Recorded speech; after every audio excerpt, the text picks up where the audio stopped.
واسطے سارے امدادی کرواؤ چا خدا واسطے سارے نکے نکے بچے نے بچا جرا میرا پتر شودا روندا ہے نکے نکے بچے بھوکے تسے. یہ بے بسی صرف سلطانوں بی بی کی نہیں، انہی کی طرح پاکستان میں لاکھوں لوگ اور بھی ہیں جن تک اب بھی کوئی امداد نہیں پہنچی. وہ بھی اسی طرح مجبور ہیں، نہ کچھ کھانے کو ہے، نہ پینے کو، نہ سر پر چھت، نہ کوئی علاج. اتنی بڑی آفت پر ملک اور ملک سے باہر لوگ دل کھول کر مدد کرنے کے لیے تیار ہیں، لیکن اسے کوارڈینیٹ کرنے کی کوشش میں کمی کیوں ہے؟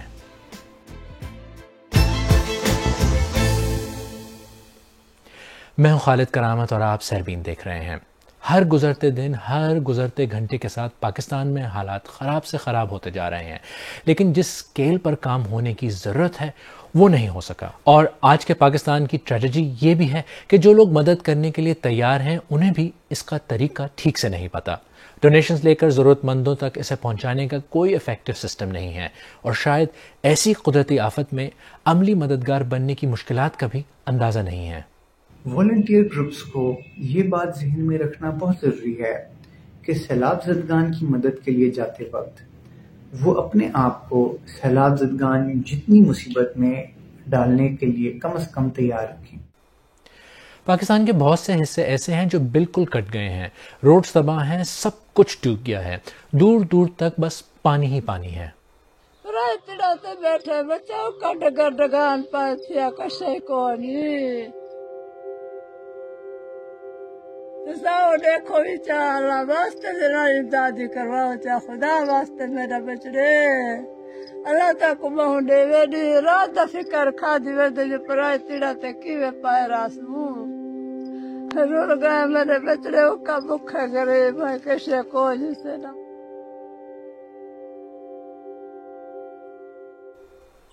سلطانہ بی بی کی اپیل سن کر دل ٹوٹ جاتا ہے. اس وقت پاکستان میں ایک دو نہیں بلکہ لاکھوں لوگ ہیں جو ڈیسپریٹ ہیں، مگر ان تک مدد پہنچانا آسان کام نہیں ہے. لیکن ہر کوئی اکیلا ہی مدد کے لیے اٹھ کھڑا ہو اس کا بھی نقصان ہو سکتا ہے. ریلیف ورک کے لیے کوارڈینیشن بہت ضروری ہے. جو لوگ مدد کرنا چاہتے ہیں انہیں یہ بات معلوم ہونا مشکل ہے کہ اس وقت فیلڈ میں نیڈ کیا ہے. جو لوگ متاثرین ہیں، آیا کہ ان کو پانی چاہیے، انہیں کھانا چاہیے یا انہیں مکان چاہیے. یہ نیڈ صرف ان آرگنائزیشنز کو پتہ ہوتی ہے جو فیلڈ میں موجود ہوتی ہیں، جو اپنی اسیسمنٹس کر رہی ہوتی ہیں.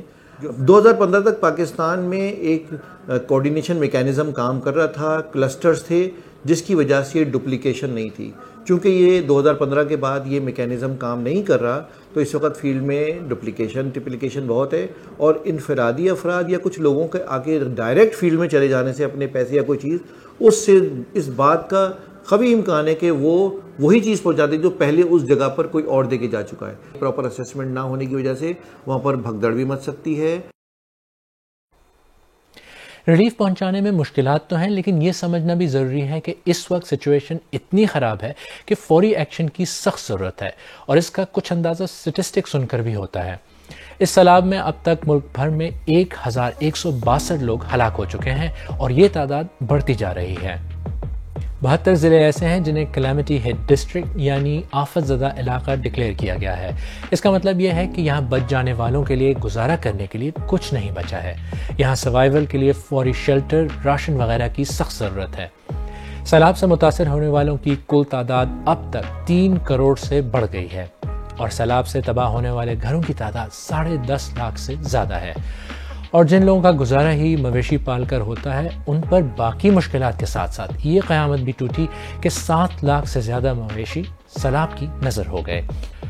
اور ایسا ہی ایک متاثرہ علاقہ سندھ اور بلوچستان کے بارڈر پر شہداد کوٹ ہے، جہاں پر لوگوں کا مال مویشی پر گزارا ہوتا ہے. اور یہ کوئی بہت دور دراز علاقہ نہیں ہے کہ لوگ سمجھیں کہ یہاں پہنچنا بہت ہی مشکل ہے، لیکن یہاں بھی متاثرین کی شکایت ہے کہ انہیں اب تک کوئی امداد نہیں ملی ہے.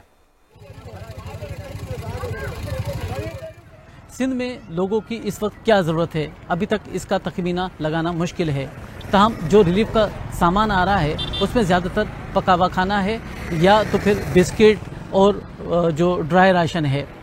مگر اس کے باوجود جو بچے ہیں، جو خواتین ہیں، ان کی کیا ضروریات ہیں اس کو مد نظر نہیں رکھا جا رہا ہے. نوجوان اپنے طور پر 1 ٹرک یا 2 ٹرک لاتے ہیں، مگر وہ بڑے شہروں کے قریب ہی تقسیم کر دیے جاتے ہیں.